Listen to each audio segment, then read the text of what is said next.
Audio Jungle.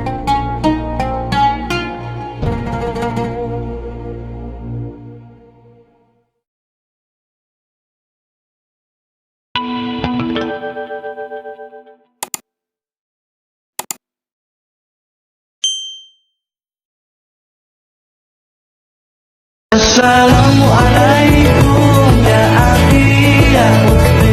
Assalamualaikum ya akhi ya ukhti.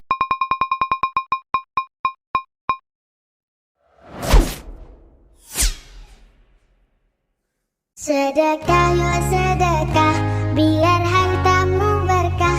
Allah Maha Pemurah, pasti akan ditambah.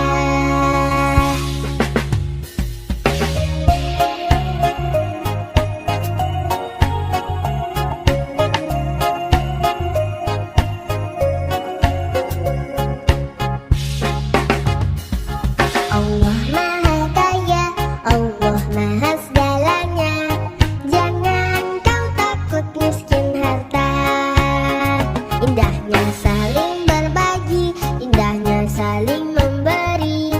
Allah jamin pasti kembali. Hayya 'alas salat.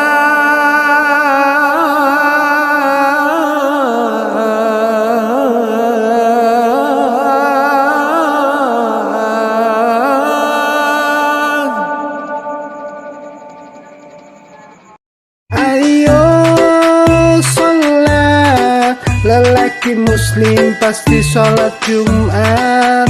Ayo sholat, lelaki muslim pasti sholat Jumat. Sohibul Hajat, Jumat Berkah, 31 Mei tahun 2024.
Allahumma shalli ala sayyidina Muhammad wa ashghili zalimin bil zalimin wa akhrijna min bainihim salimin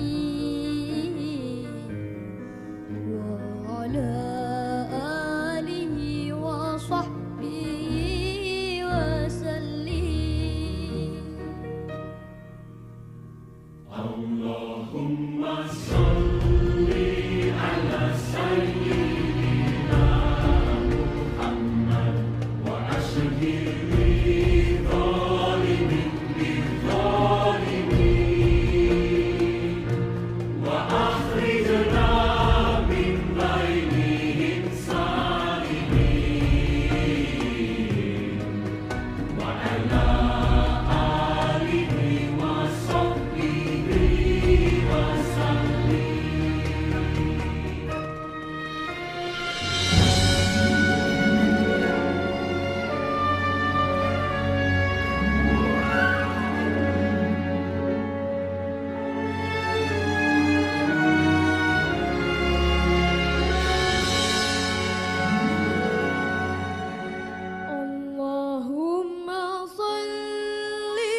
وعلى آله وصحبه وسلم.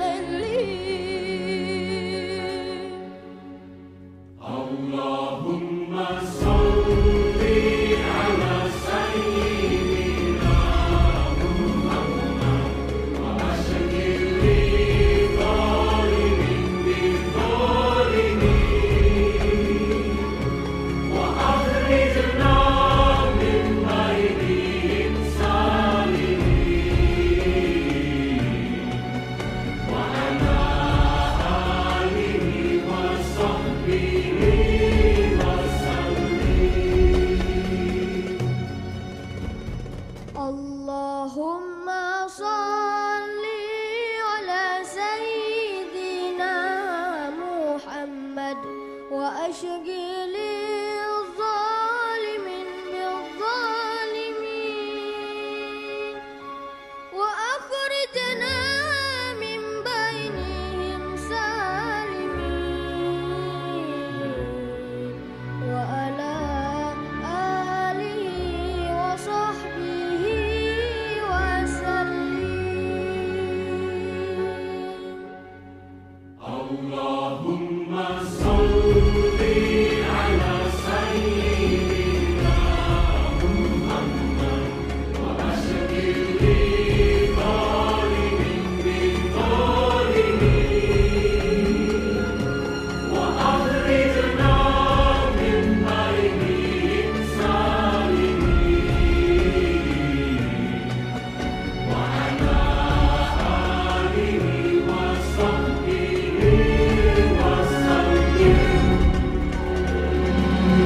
wa sallim.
Video pembelajaran. Tuhan tolonglah, sampaikan sejuta sayangku untuknya. Ku terus berjanji, takkan hianati bintangnya. Ayah dengarlah, betapa sesungguhnya ku mencintaimu. Kan ku buktikan padamu penuh. Video pembelajaran.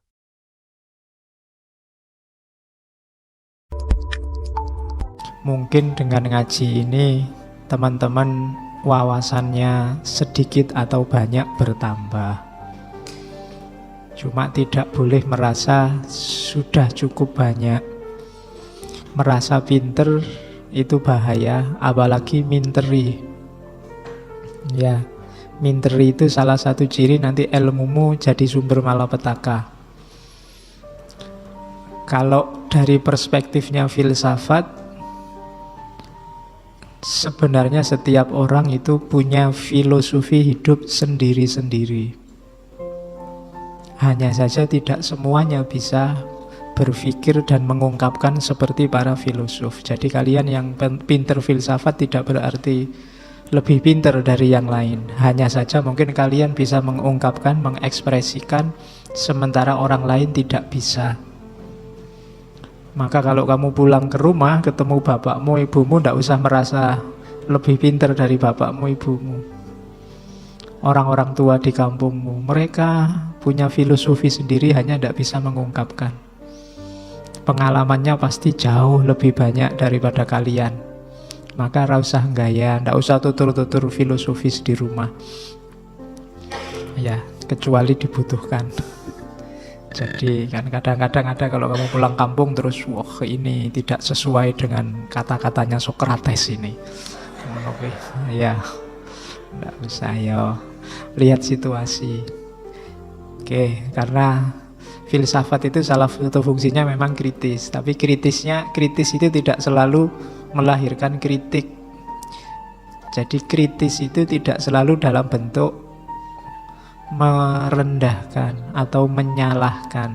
Kritik itu kan berawal dari ada sesuatu yang porsi dan proporsinya tidak pas. Terus kita tunjukkan mana yang pas. Jadi pikiran-pikiran filsafat yang kita koleksi di kepala kita itu kalau kita kritis nanti kita menggunakannya sesuai situasi yang kita hadapi. Saya sering bilang analoginya seperti senjata. Jadi kapan kita harus pakai kapak, kapan harus kita pakai pistol, kapan kita harus pakai silet, kapan gitu kan gitu. Kalau cuma motong kertas kan cukup silet. Nggak butuh pistol, nggak butuh kapak. Kalau motong kayu, motong pohon kita butuh kapak.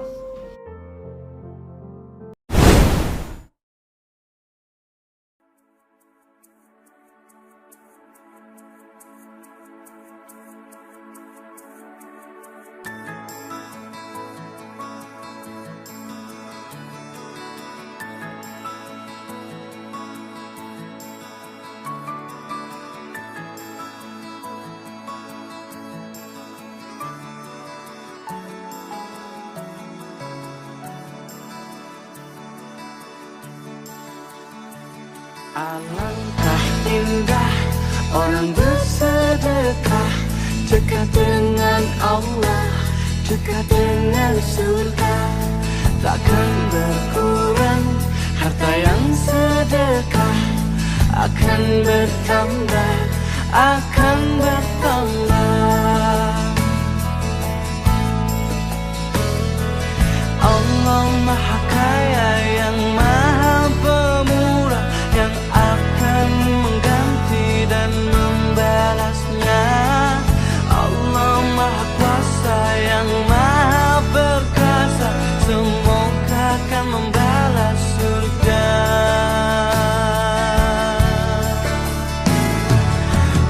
كل هذه الأرض ما تكفي مساحة لو نعيش بلا سماء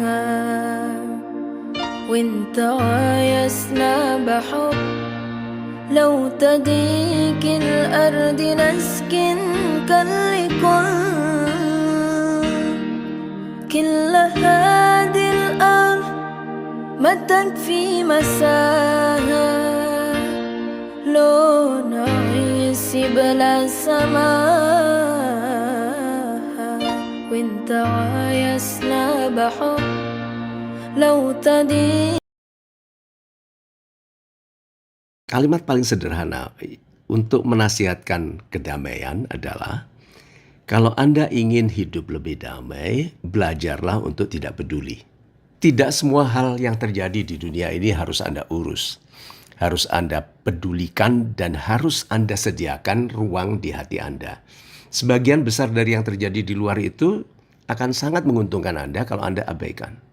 Anda fokus pada yang menggelisahkan di dalam, yaitu kekhawatiran tentang apakah kita mampu untuk membiayai kehidupan yang baik, bagaimana dengan kesehatan kita di masa depan, bagaimana dengan pendidikan dan kehidupan anak-anak, atau bagaimana dengan kebahagiaan istri yang menanti kita sejahterakan itu. Jadi, cara sederhana untuk berdamai dengan diri sendiri adalah belajar mengabaikan yang tidak perlu.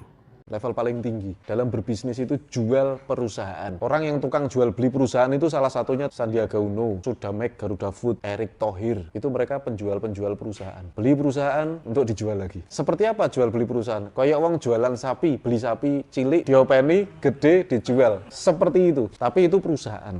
Nah, orang yang bisa lebih kaya daripada pedagang adalah yang jual dengan brand. Maka konsentrasinya adalah endorse, gedein brand, mendampingkan brand ini dengan artis, dengan apa. Dan itu biayanya mahal-mahal. Kenapa dilakukan? Karena semakin ini besar brandnya, dia akan semakin kaya dari proses itu. Jelas ya, mau naik level brand. Kanjeng Sunan Kalijaga itu punya prinsip urip itu urup.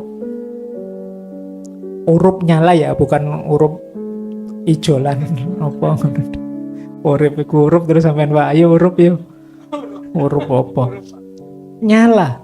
Nyala itu maksudnya apa? Menghidupkan ilmu. Kalau kita ngerti kebaikan, kalau kita ngerti keindahan, kalau kita ngerti kebenaran, ayo dihidupkan ya. Ngerti itu kan namanya ilmu. Jadi urip iku urup itu sebenarnya hubungannya dengan ilmu. Hidup tidak selalu sempurna. Yang terjadi tidaklah seperti apa yang ada dalam keinginanmu. Namun, kamu akan selalu bahagia jika tetap mensyukuri setiap hal yang ada. Tidak ada hidup tanpa masalah, dan tidak ada perjuangan tanpa rasa lelah. Jadi, dalam hidup, tetaplah untuk selalu semangat dan jangan pernah untuk mudah menyerah.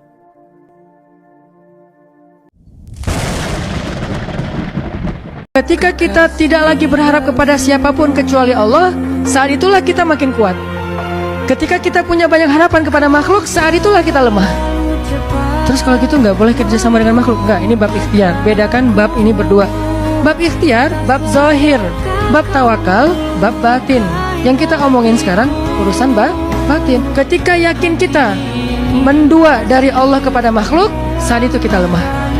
Mentiga, mengempat, mengelima, dan seterusnya. Makin banyak makhluk yang kita harapin dari dia, makin kita lemah.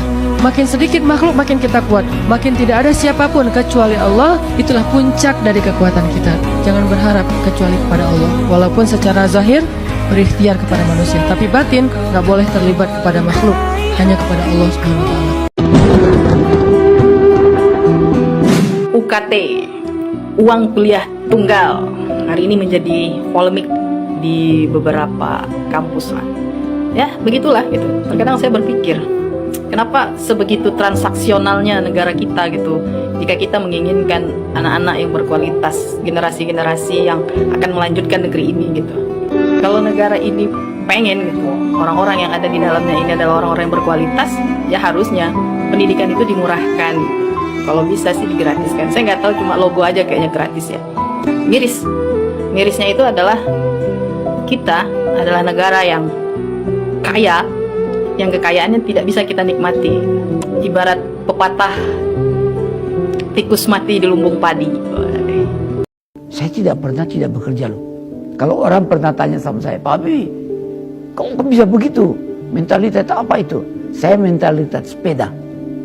Kalau Anda naik sepeda, Anda berhenti, Anda jatuh. Jadi kalau saya berhenti bekerja, saya mati. Umur 80. Kalau ditanya Habibie umur berapa? 90 kurang 10. Tapi jiwanya 17 tahun. Tidak ada bedanya.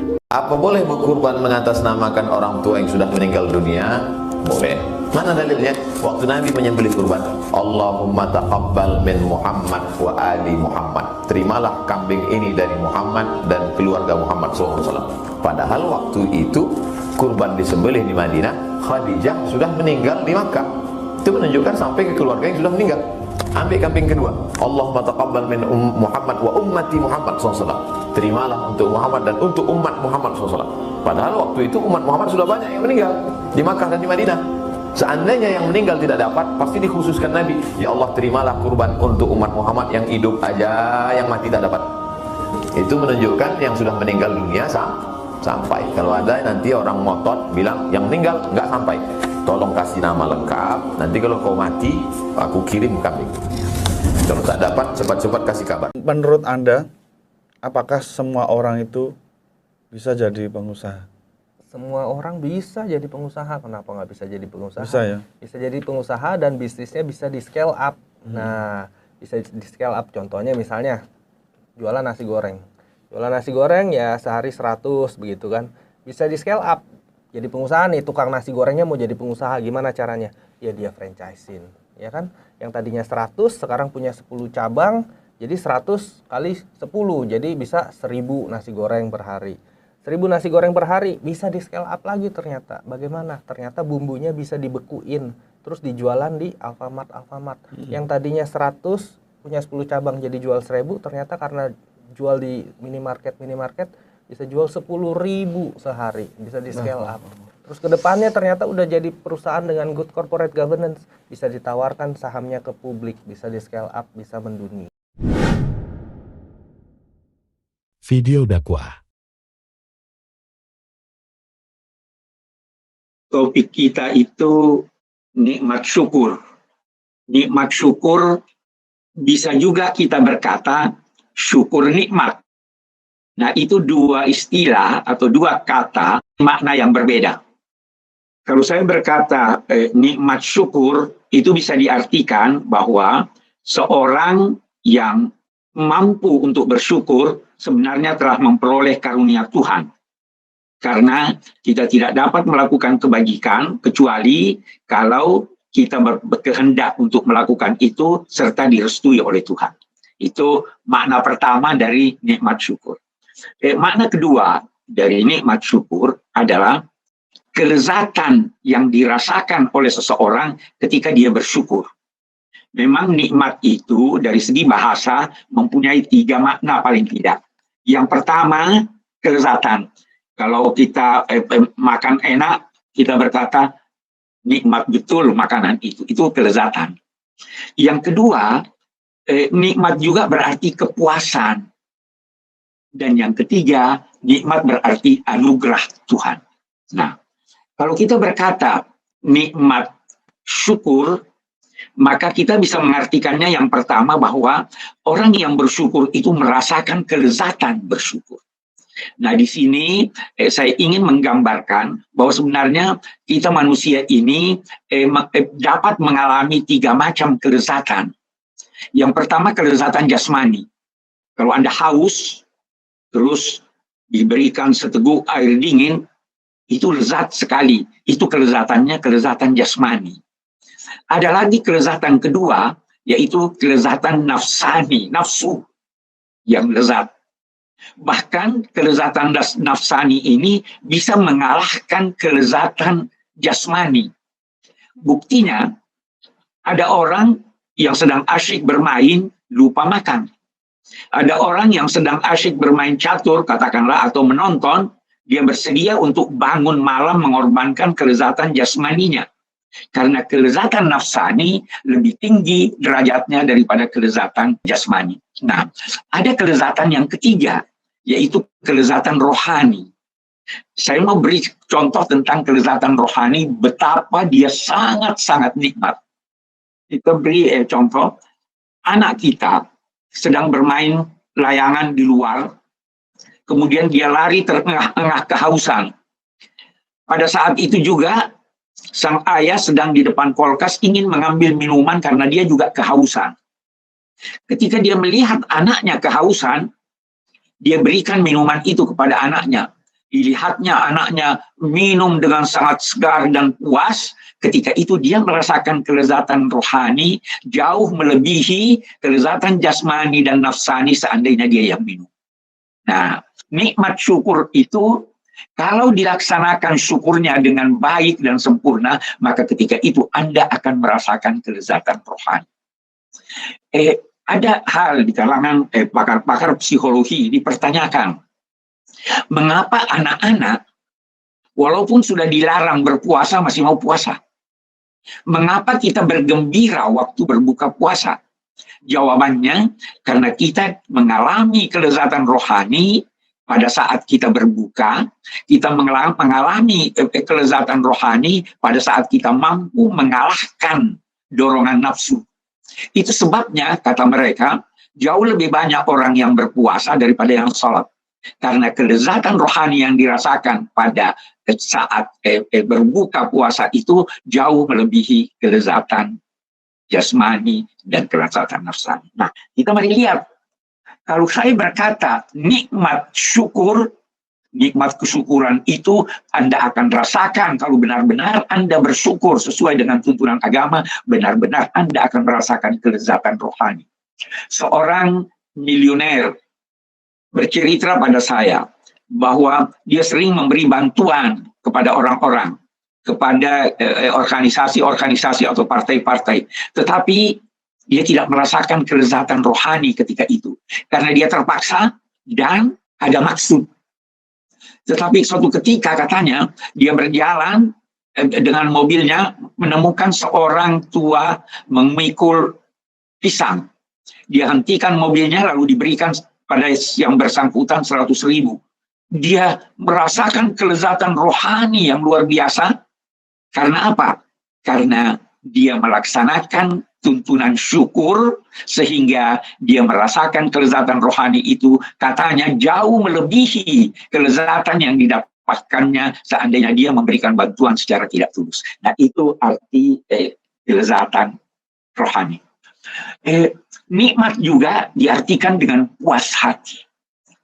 Kalau Anda menginginkan sesuatu, lantas Anda mencapai sesuatu itu, maka Anda puas. Kepuasan itu dinamai nikmat.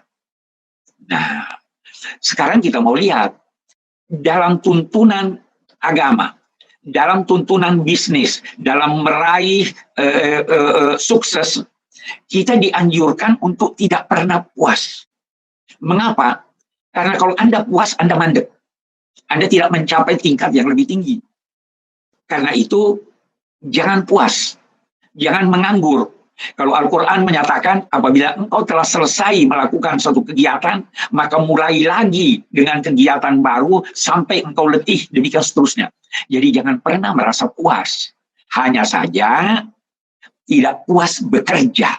Tidak puas mencapai sukses yang lebih tinggi, namun kepuasan itu lahir setelah Anda mendapatkan apa yang Anda dapatkan itu, lalu memberi sebahagian dari Anda yang Anda dapatkan itu sebagai tanda kesyukuran kepada pihak lain. Nah, ketika itulah Anda mendapatkan kepuasan. Tapi bukan kepuasan dalam arti mandek dalam usaha Anda, tetapi kepuasan dalam arti Anda mengorbankan sedikit dari hasil Anda untuk Anda berikan kepada orang sebagai tanda syukur kepada Tuhan. Itu kalau kita artikan nikmat syukur. Mari kita balik kata ini. Syukur nikmat. Nah, apa artinya itu syukur nikmat? Untuk mengetahuinya, mari kita ketahui dulu apa yang dinamai syukur. Syukur itu mempunyai banyak makna. Bisa diartikan menampakkan sesuatu. Karena itu syukur dipertentangkan, diperhadapkan dengan kikir. Karena orang kikir tidak ingin menampakkan miliknya. Oh, saya tidak punya uang. Tapi kalau syukur dinampakkan, sehingga disedekahkan, sehingga diberikan. Nah, syukur ini, yang kedua maknanya, menerima yang sedikit dan menganggapnya banyak, dan menganggap banyak apa yang Anda terima walau sedikit.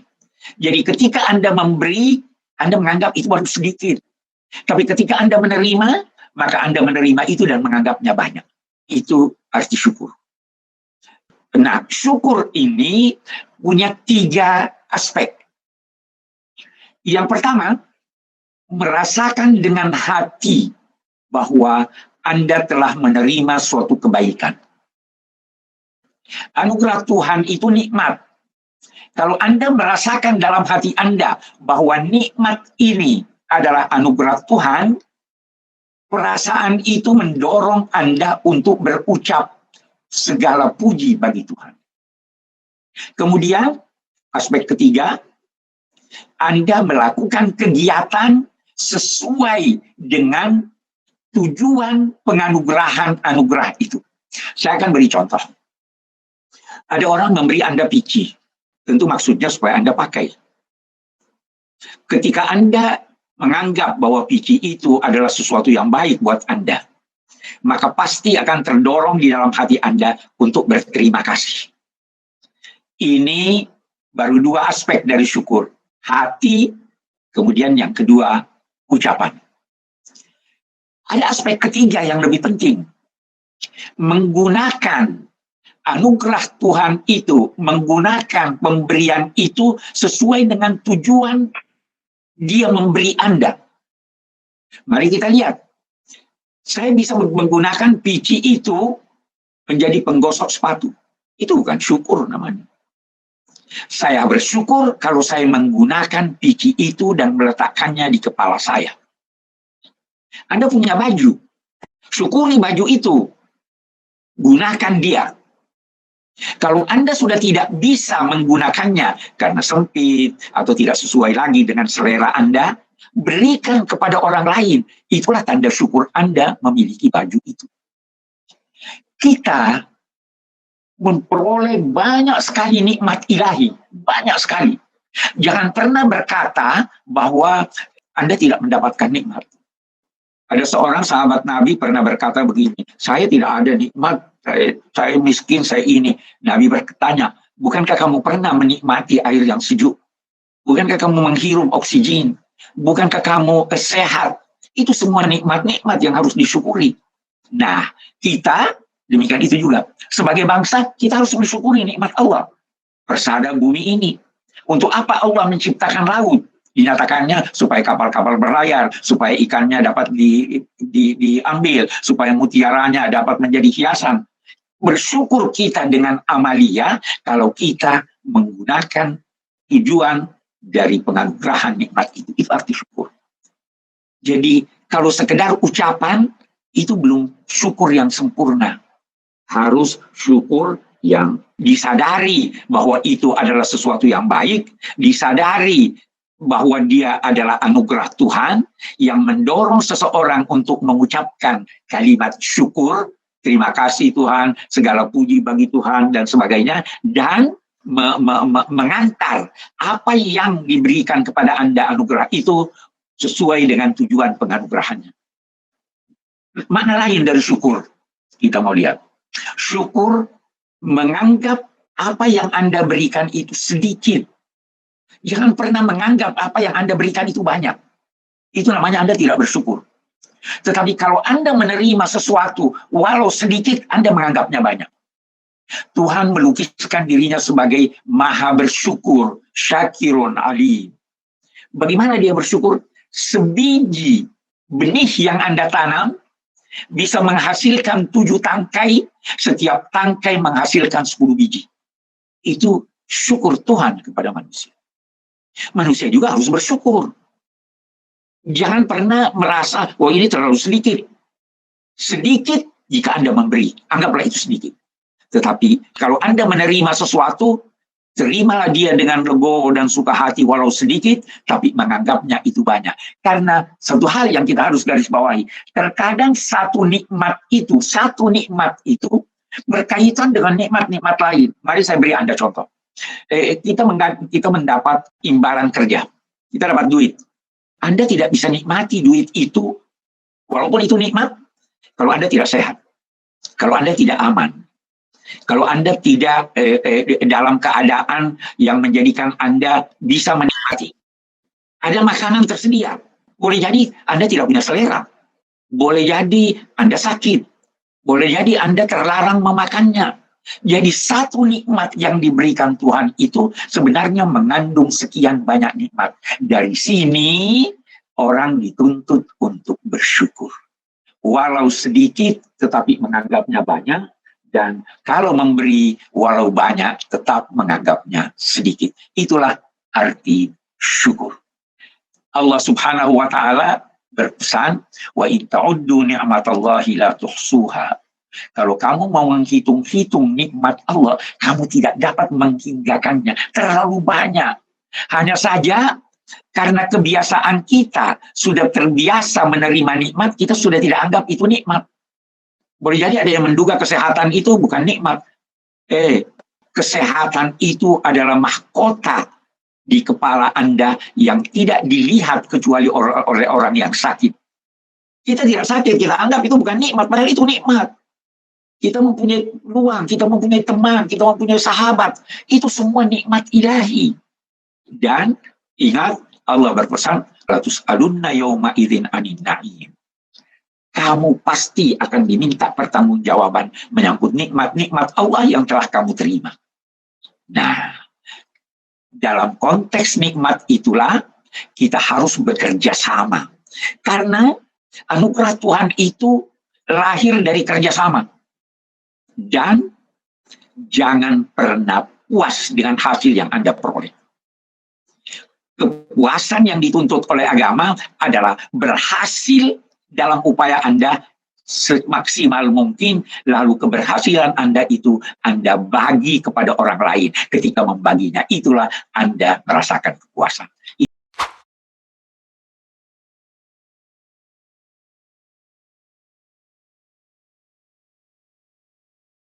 Jadi kalau ada orang ya mengatakan, oh saya bersedekah, tapi ada tujuan dan maksud tertentu, maka ini apa? Ya secara syariat, secara syar'i tidak dihitung sebagai sedekah. Ada orang mau nyalon kepala desa misalnya Bapak Ibu, kan gitu ya. Akhirnya kemudian apa, bagi-bagi amplop. Nah ini ya mau nyalon kemudian apa, sudah ya bawa duit 100.000 dimasukin ke amplop. Ya kemudian dikasih ke orang-orang. Ini apa? Ini sedekah dari Bapak Fulan. Akan tetapi apa? Nanti kalau sudah terima amplop nih, maka kemudian apa? Harus pilih Bapak Fulan. Nah, ini namanya bukan sedekah. Kenapa? Karena ada tujuannya supaya milih. Ya, maka secara syariat ini bukan sedekah. Ya, jadi kalau sedekah itu adalah apa? Niatnya karena Allah Subhanahu wa taala. Inilah yang dimaksud dengan sedekah, adalah menginfakkan sebagian harta kita di jalan Allah Subhanahu wa taala dengan niat ikhlas karena Allah, ya tanpa kemudian mengharap ya imbalan apapun dari orang lain. Baik Bapak Ibu yang dimuliakan Allah Subhanahu wa taala, kemudian yang kedua, keutamaan sedekah. Apa saja keutamaan-keutamaan ketika seorang banyak bersedekah di jalan Allah Subhanahu wa taala? Yang pertama, Bapak Ibu yang dimuliakan Allah Subhanahu wa taala, sedekah memadamkan murka Allah Subhanahu wa taala dan mencegah su'ul khotimah. Ya.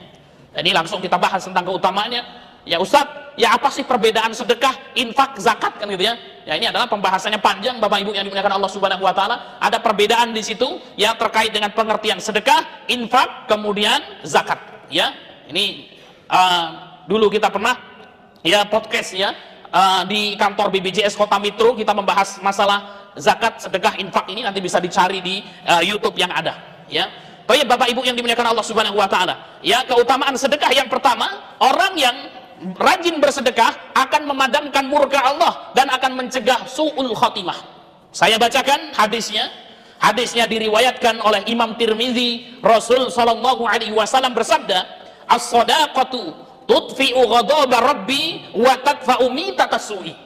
Kata baginda Muhammad sallallahu alaihi wasallam, "As-shadaqatu," sedekah itu kata Rasul, "tudfi'u ghadaba rabbi," dapat memadamkan murka Allah Subhanahu wa taala. Jadi kalau kita ya pengen mendapatkan kasih sayang Allah, maka kemudian kita rajin-rajinlah kita bersedekah. Ketika kita bersedekah, kita menginfakkan sebagian harta kita, maka sedekah kita itu dapat memadamkan murka Allah Subhanahu wa taala. Bapak Ibu yang dimuliakan Allah Subhanahu wa taala, manusia disebut dengan al-insan makanul khata' wa nisyan. Tempatnya salah, tempatnya lupa, mungkin baik disengaja maupun tidak. Bapak Ibu yang dimuliakan Allah, kita ini terkadang melakukan suatu amalan yang dibenci oleh Allah Subhanahu wa taala. Rajin kita pergi ke masjid, kan gitu ya. Ya di tengah jalan lihat tetangga kita tidak pernah sholat misalnya. Ah ini dasar orang tidak pernah sholat. Jangan-jangan ini penghuni neraka, kan gitu ya. Sehingga kemudian timbul kesombongan di dalam hati kita. Ya dan ternyata kesombongan itu yang mendatangkan murka Allah Subhanahu wa taala. Jadi Masya Allah Bapak Ibu yang dimuliakan Allah Subhanahu wa taala. Ya ada amalan-amalan yang dapat mendatangkan murka Allah Subhanahu wa taala, dan banyak sekali. Dan kemudian apa? Ternyata amalan-amalan ini seperti kesombongan yang terkadang-kadang menyelinap di hati seseorang walaupun dia rajin beribadah kepada Allah Subhanahu wa taala. Tadinya nggak pernah ngaji, rajin pergi ke kajian. Ya setelah rajin pergi ke kajian, Masya Allah, melihat orang nggak ngaji, wah ini ya orang tersesat ini. Sehingga kemudian timbul di dalam hati kita dengan halus, kemudian timbul kesombongan itu, kesombongan di dalam hati kita, kemudian apa? Mendatangkan amarah Allah Subhanahu wa taala tanpa kita sadari. Maka kemudian apa? Ketika seorang bersedekah, maka sedekahnya tudfi'u ghadaba rabbi. Sedekahnya dapat memadamkan amarah Allah Subhanahu wa taala, wa tadfa'u mitatas su'i, dan sedekah Bapak Ibu yang dimuliakan Allah Subhanahu wa taala itu dapat ya mencegah dari su'ul khotimah, ya, dari kematian yang buruk, ya. Jadi kalau orang rajin sedekah, Bapak Ibu yang dimuliakan Allah Subhanahu wa taala, ya mudah-mudahan dengan sedekahnya akan Allah Subhanahu wa taala matikan dia dengan husnul khotimah, dengan akhir kematian yang indah, dengan akhir kematian yang baik. Ya. Maka husnul khotimah ini dambaan setiap muslim, Bapak Ibu yang dimuliakan Allah. Kita semuanya berharap ketika kita hidup di muka bumi ini, ketika Allah mengambil nyawa kita berharap kepada Allah Subhanahu wa taala agar kita meninggal dunia dalam kondisi husnul khotimah, dalam kondisi kematian yang baik. Dan kita berlindung kepada Allah agar terhindar dari su'ul khotimah, ya, kematian yang buruk. Ya. Kematian yang buruk itu kematian yang kita lupa dengan Allah Subhanahu wa taala. Banyak ya kematian, jenis kematian yang buruk itu.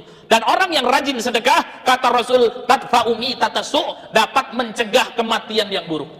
Ini keutamaan sedekah. Yang pertama, sedekah dapat memadamkan murka Allah, kemudian sedekah dapat mencegah su'ul khotimah. Tapi Bapak Ibu yang dimuliakan Allah Subhanahu wa taala, saya sebutkan ya firman Allah Subhanahu wa taala di dalam surat Al-Munafikun ayat yang ke-10. Allah Subhanahu wa taala berfirman, wa anfiqu mimma razaqnakum, dan infakkanlah, sedekahkanlah hartamu, kata Allah Subhanahu wa taala, min qabli ayyatiya ahadukumul maut, sebelum kematian datang menjemput kalian. Fayaqulu, kemudian orang-orang yang telah Allah Subhanahu wa taala cabut nyawanya itu, orang-orang yang telah meninggal dunia itu berkata, Rabbi, wahai Rabbku, laula akhartani ila ajalin qarib, seandainya engkau ya Allah menangguhkan kematianku walaupun sebentar saja ya Allah.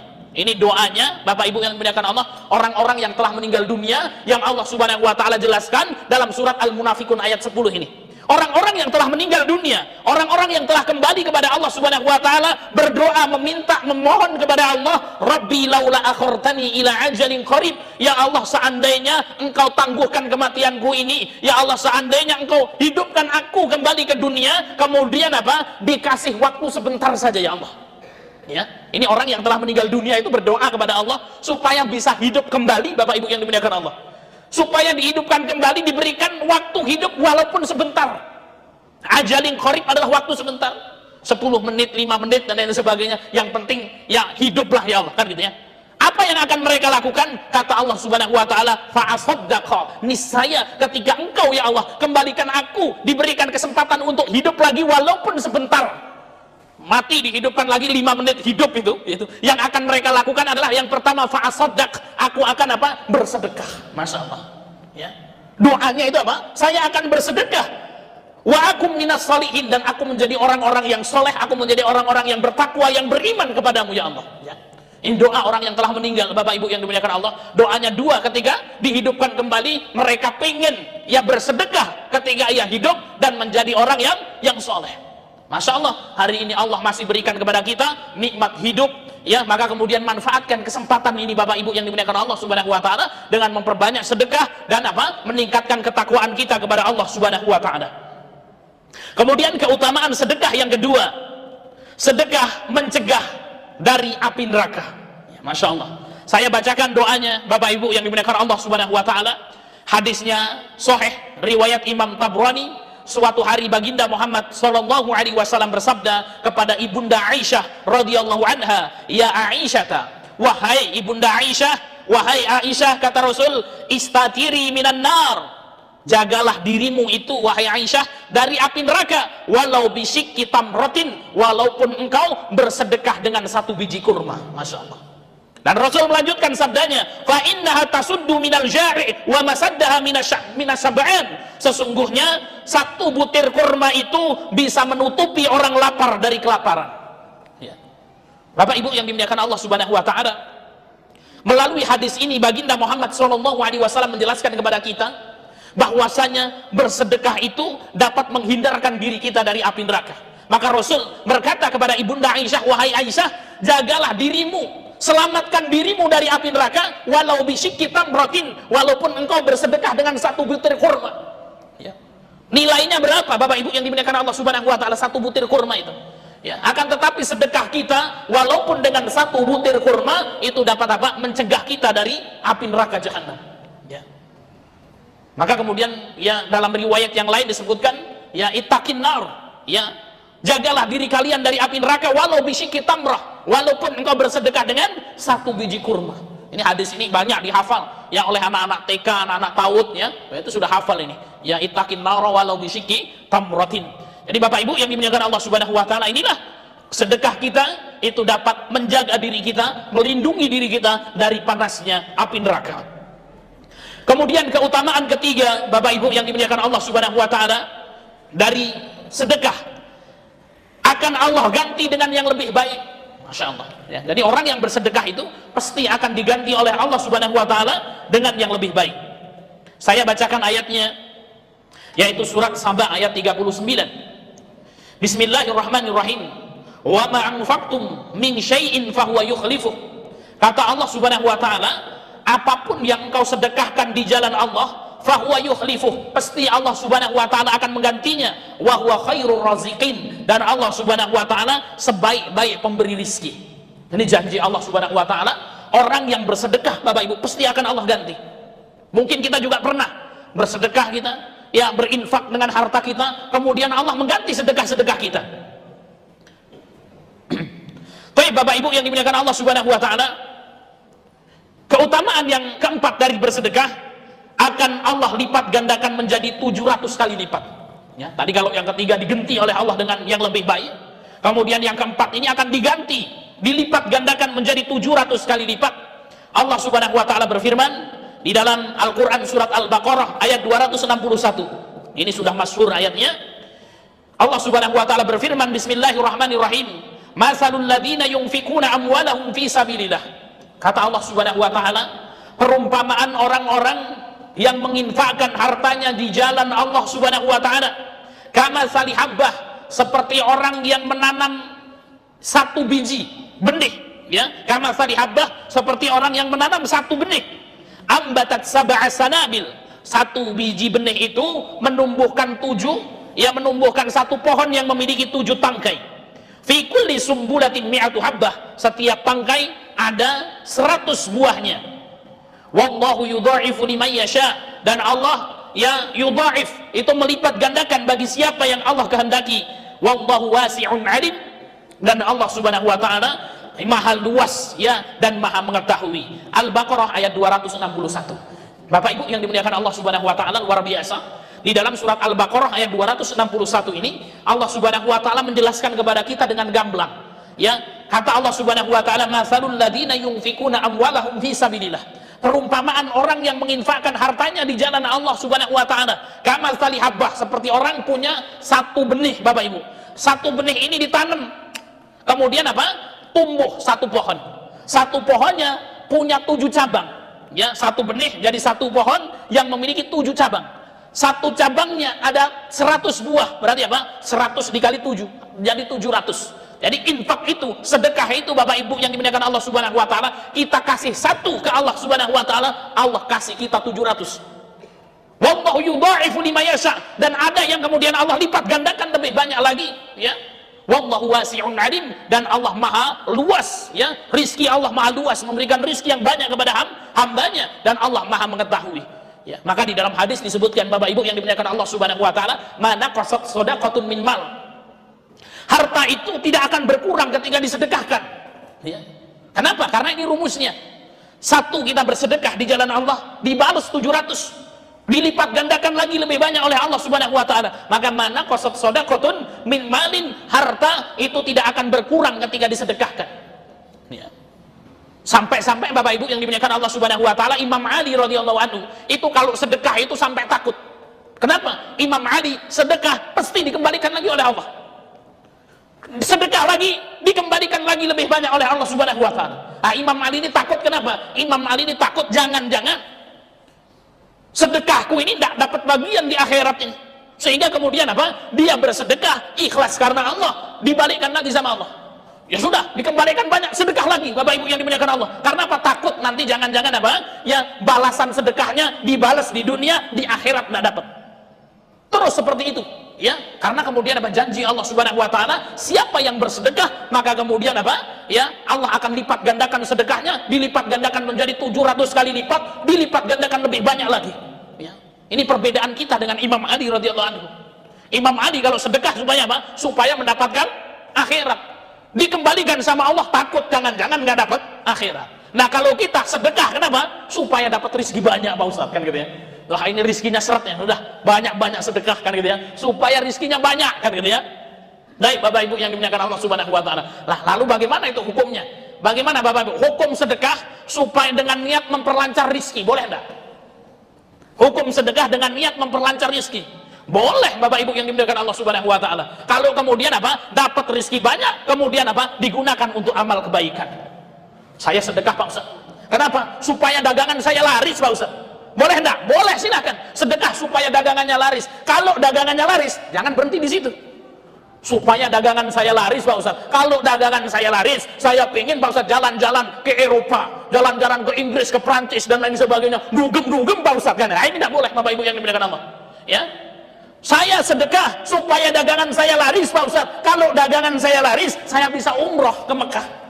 Saya bisa ziarah ke makam Rasulullah. Saya bisa sholat ke Masjid Nabawi. Saya bisa sholat ke Masjidil Haram yang pahalanya luar biasa Pak Ustaz. Saya ya sedekah supaya dagangan saya laris. Kalau dagangan saya laris Pak Ustaz, saya bisa menyantuni fakir miskin Pak Ustaz. Saya bisa membantu lembaga-lembaga pendidikan Quran Pak Ustaz. Saya bisa membangun masjid-masjid Pak Ustaz. Maka ini diperbolehkan Bapak Ibu yang dimuliakan Allah. Saya sedekah Pak Ustaz supaya dagangan saya laris. Kalau laris mau ngapa Pak? Kalau laris saya mau nikah 4 Pak Ustaz. Boleh enggak itu Pak Doni? Boleh enggak? Boleh kan gitu ya. Kalau kemudian apa? Supaya anaknya banyak nanti Pak Ustaz, untuk kemudian apa? Saya jadikan penghafal Quran. Ya, kalau berani tapi Pak ya. Tapi kalau nggak berani sudah satu saja. Ya, repot nanti ya. Ya. Baik Bapak Ibu yang dimuliakan Allah Subhanahu wa taala. Ya sudahlah. Ini kalau saya bicara nikah-nikah nambah-nambah ini, ibu-ibu yang di belakang ini nanti kabur nak ngaji gitu ya. Ah, ini yang keempat, akan Allah lipat gandakan menjadi 700 kali lipat. Allah Subhanahu wa taala berfirman di dalam surat Al-Hadid, Bapak Ibu yang dimuliakan Allah, ayat yang ke-18, Innal musaddiqin wal musaddiqat, orang-orang yang yakin beriman kepada Allah, baik laki-laki maupun perempuan, wa aqradullaha qardan hasana, dan kemudian apa? Ya, menginfakkan jalannya, meminjamkan hartanya di jalan Allah, yaitu menginfakkan hartanya di jalan Allah. Yudha'afu lahum wa lahum ajrun karim. Allah pasti akan apa? Balas ya sedekahnya itu, dan Allah Subhanahu wa taala akan memberikan kepadanya pahala yang banyak. Ya, ini ayat-ayat yang menjelaskan bahwasanya sedekah akan dilipat gandakan menjadi 700 kali lipat, dan akan Allah Subhanahu wa taala ya balas dengan pahala yang melimpah ruah. Jadi Bapak Ibu yang dimuliakan Allah, tidak ada ceritanya orang bersedekah itu miskin. Ya, maka apa? Orang yang bersedekah itu pasti kemudian apa? Akan Allah Subhanahu wa taala balas dengan pahala yang terbaik. Keutamaan yang kelima, Bapak Ibu yang dimuliakan Allah Subhanahu wa taala, akan mendapatkan cinta Allah Subhanahu wa taala. Ya, orang yang bersedekah akan mendapatkan cinta Allah. Allah Subhanahu wa taala berfirman di dalam surat Ali Imran ayat 134. Bismillahirrahmanirrahim. Alladzina yunfikuna fis sarra'i wad dharra. Orang-orang yang menginfakkan hartanya fis sarra, dalam kondisi lapang, dalam kondisi kaya, wad dharra, maupun dalam kondisi miskin, dalam kondisi sempit, wal kadhiminal ghaid, dan orang-orang yang menahan marahnya, wal afina 'anil nas, dan orang-orang yang memaafkan manusia, wallahu yuhibbul muhsinin. Allah Subhanahu wa taala mencintai orang-orang yang berbuat baik. Maka ya di akhir ayat ini disebutkan wallahu yuhibbul muhsinin, Allah mencintai orang-orang yang berbuat kebajikan. Maka sedekah Bapak Ibu yang dimuliakan Allah itu termasuk amal-amal baik yang mendatangkan cinta Allah Subhanahu wa taala. Jadi di sini disebutkan ya, alladzina yunfikuna amwalahum fis sarra' wa dharra. Orang-orang yang menginfakkan hartanya dalam kondisi lapang, dalam kondisi kaya maupun sempit. Ya. Maka Bapak Ibu yang dimuliakan Allah Subhanahu wa taala, orang-orang kaya maka mereka juga apa? Ya, diwajibkan untuk mengeluarkan sedekah. Sedekah orang kaya ada dua. Yang pertama sedekah yang hukumnya wajib, yaitu zakat. Yang kedua sedekah yang hukumnya sunnah, yaitu selain zakat. Zakat ini diambil ketika sudah ya memasuki nisab, hartanya sudah sampai nisab dan sudah sampai haul masa 1 tahun. Contoh, ada orang ya punya harta 100 juta misalnya. Ya, misalnya dia seorang ya pengacara atau apa gitu ya Bapak Ibu yang dimuliakan Allah Subhanahu wa taala, atau yang disebut dengan zakat profesi. Ada ulama yang mengatakan oh zakat profesi harus dikeluarkan. Yang Basnas juga kemudian menetapkan zakat profesi. Nisab zakat profesi adalah ya senilai dengan zakat emas, yaitu 85 gram. Kalau 1 gramnya 1 juta, berarti kalau ada orang punya duit 85 juta, maka kemudian apa? Sudah sampai pada nisabnya. Ada orang punya duit nih 100 juta Bapak Ibu yang dimuliakan Allah, sudah sampai nisab 100 juta. Kemudian masuki haul 1 tahun, maka kemudian dikeluarkan zakatnya. Maka 100 juta ya kemudian dikali ya 2,5%, maka kemudian apa? Itu harta yang wajib dikeluarkan. Ini adalah yang disebut dengan zakat atau sedekah wajib. Ada orang punya duit 2 juta, ya, punya duit 2 juta, sudah sampai nisab atau belum nih Bapak Ibu? Belum. Pak Ustadz, saya mau mengeluarkan zakatnya, bukan zakat tapi sedekah. Ya, maka kemudian apa? Inilah yang disebut alladzina yunfikuna fis sarra wa dharra. Orang-orang yang menginfakkan hartanya di waktu lapang maupun sempit. Di waktu lapang orang kaya ada namanya zakat wajib yang harus dia keluarkan. Ya kalau orang belum sampai nisabnya tapi dia ingin mengeluarkan zakatnya, boleh atau tidak? Boleh. Inilah yang disebut dengan sedekah tatawwu, sedekah sunnah. Ya orang-orang yang menginfakkan hartanya di waktu lapang maupun sempit, Bapak Ibu yang dimuliakan Allah, itu akan apa? Mendatangkan cinta Allah Subhanahu wa taala. Kemudian keutamaan sedekah yang keenam, Bapak Ibu, akan didoakan oleh malaikat. Ya. Ada hadis yang diriwayatkan oleh Imam Bukhari, Rasul sallallahu alaihi wasallam bersabda. Ini hadisnya sahih. Baginda Muhammad sallallahu alaihi wasallam bersabda, "Ma min yaumin yusbihul ibadu fihi." Tidaklah seorang hamba itu berada di waktu pagi. Apa kata Rasul? Tidaklah seorang hamba berada di waktu pagi. Illa malakan yang zilan, kecuali akan ada 2 malaikat yang turun, kata Allah. Tidaklah seorang hamba berada di pagi hari kecuali ada 2 malaikat yang turun. Fayaqulu ahaduhuma, malaikat yang pertama mengatakan dan berdoa, Allahumma ati munfiqan khalafa, ya Allah berilah ganti kepada orang-orang yang bersedekah ya Allah. Jadi apa? Pagi hari orang sedekah Bapak Ibu itu didoakan oleh malaikat, ya Allah gantilah ya harta bagi orang-orang yang bersedekah. Subuh Bapak Ibu yang dimuliakan Allah, kita masuk nih ke masjid Adua, mau sholat subuh. Di depan pintu ada kotak, ya, 2 kotak itu. Bawa kita duit 1.000 rupiah, ya, masukin kantong, kita masukin Bismillahirrahmanirrahim. Maka ketika itu apa? Ada malaikat yang berdoa, mendoakan kepada kita, Allahumma ati munfiqan khalafa, ya Allah, ya berikanlah ganti kepada orang-orang yang bersedekah. Ketika itu pada hari itu malaikat sudah mendoakan kelancaran rezekinya. Nah ini Bapak Ibu yang dimuliakan Allah. Nah, ini penglarisan juga ini kan gitu ya.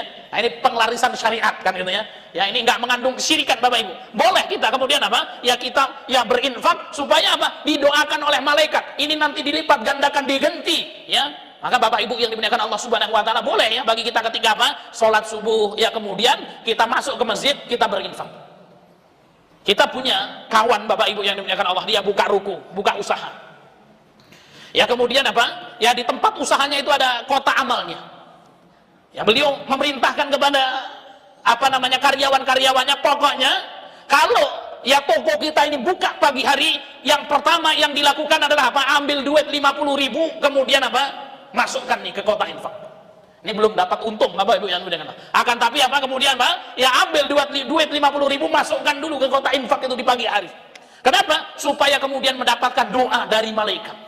Nah, ini luar biasa Bapak Ibu yang dimuliakan Allah Subhanahu wa taala. Kemudian apa? Wa yaqulul akhar, malaikat yang kedua mengatakan, Allahumma ati mumsikan talafa, ya Allah hancurkanlah ya Allah, habiskanlah ya Allah, rugikanlah ya Allah orang-orang yang pelit dan tidak mau bersedekah itu. Ya. Masuk ke masjid Adua, ini ada kotak infak 2 kan gitu. Ada punya duit 2.000, waduh ini kayaknya kalau buat beli cilor lumayan ini kan gitu ya. Sudahlah ya, nggak jadi dimasukkan lah kan gitu ya. Ya untuk beli jajan aja, untuk beli kopi dapat segelas ini kan gitu ya. Ya karena kebakilannya itu, maka kemudian malaikat akan mendoakannya. Allahumma ati mumsikan talafa, ya Allah kemudian apa? Hancurkanlah ya Allah. Ya seretkanlah ya Allah kan gitu ya. Ya rizki orang-orang yang bakhil. Ya baik Bapak Ibu yang dimuliakan Allah Subhanahu wa taala. Maka ini bisa dipraktekkan. Ya ketika kemudian kita mau buka warung kita, mau buka toko kita, atau kita pergi di pagi hari, maka kemudian apa? Ya kita bersedekah. Ya enggak harus banyak, enggak harus 50.000, enggak harus 100.000. ya walaupun sedikit istiqomah, ya maka mudah-mudahan itu apa? Menjadi ya amal kebaikan bagi kita. Baik Bapak Ibu yang dimuliakan Allah Subhanahu wa taala, keutamaan yang ketujuh ya dari orang-orang yang bersedekah akan mendapatkan ampunan dan karunia Allah Subhanahu wa taala. Jadi orang yang bersedekah akan mendapatkan ampunan dan karunia Allah. Saya bacakan ayatnya, Al-Qur'an surat Al-Baqarah ayat 268 Bapak Ibu yang dimuliakan Allah. Ini luar biasa ayatnya, Bapak Ibu, saya bacakan. Bismillahirrahmanirrahim. Asy-syaitanu ya'idukumul faqra wa ya'murukum bil fahsya. Kata Allah Subhanahu wa taala, asyaiton, setan itu, ya'idukumul faqra, menakut-nakutimu dengan kefakiran, menakut-nakutimu dengan kemiskinan. Ya, nah inilah kerjaannya setan nih Bapak Ibu. Ada orang yang masuk masjid Adua itu bawa duit 2000 tadi ini, mau dimasukkan ke kotak nggak jadi kan ini. Kenapa? Waduh, ini 2000 lumayan ini, ya buat tambah-tambah ini kan gitu ya. Maka kemudian apa? Setan itu menakut-nakutimu ya agar kalian itu ditakuti dengan kefakiran. Waduh, kalau punya duit nanti, punya harta dizakatkan Pak Ustadz, berkurang tuh hartanya Pak Ustadz, habis nanti. Maka setan itu ya'idukumul faqra, menakut-nakutimu terhadap kefakiran, terhadap kemiskinan. Wa ya'murukum bil fahsya, dan menyuruhmu untuk berbuat fahsya. Fahsya ini para mufasir mengatakan untuk berbuat bakhil, untuk berbuat pelit, Bapak Ibu yang dimuliakan Allah. Wallahu ya'idukum maghfiratan minhu wa fadlah. Sedangkan Allah itu menjanjikan apa? Maghfirah, ampunan dan keutamaan. Ya, jadi ayat ini berkaitan dengan sedekah. Ketika seorang mau bersedekah, maka itu kemudian apa? Ya ada dua ini malaikat, ya, ada dua sesuatu yang menggoda. Yang pertama setan datang. Ya, orang mau sedekah ini Bapak Ibu yang dimuliakan Allah, setan datang. Kamu mau sedekah itu. Waduh, duitmu berkurang itu nanti. Ya gimana eman-eman kan gitu. Sudah enggak usah, ya. Nanti kamu miskin nanti kalau kamu sedekah.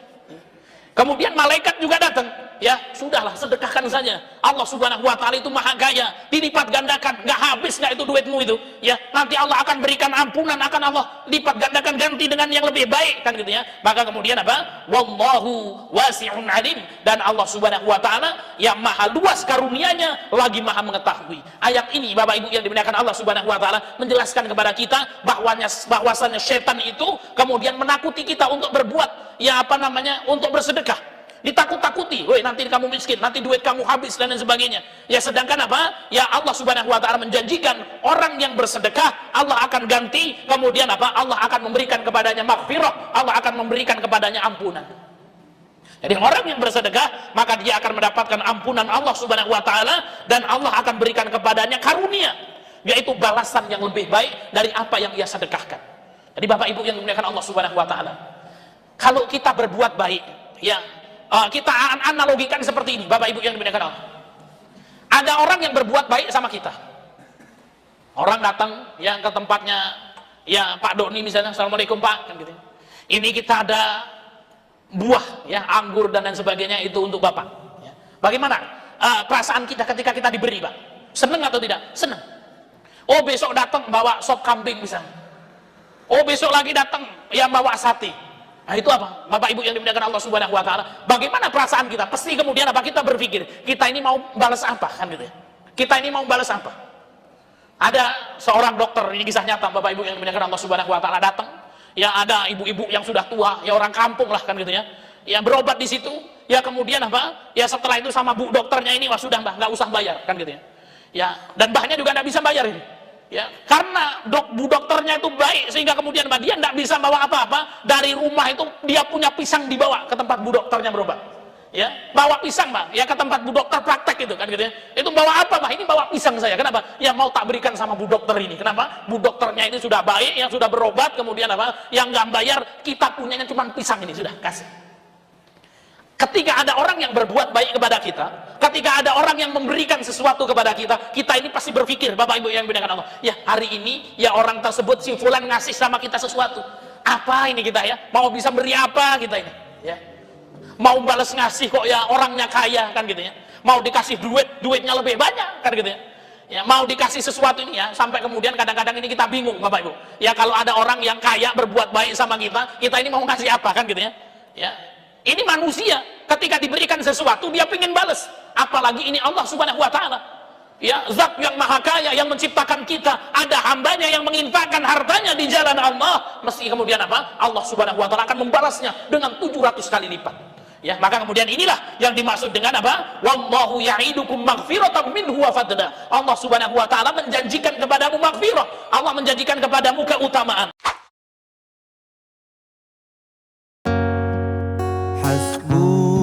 Hasbunallah, hasbunallah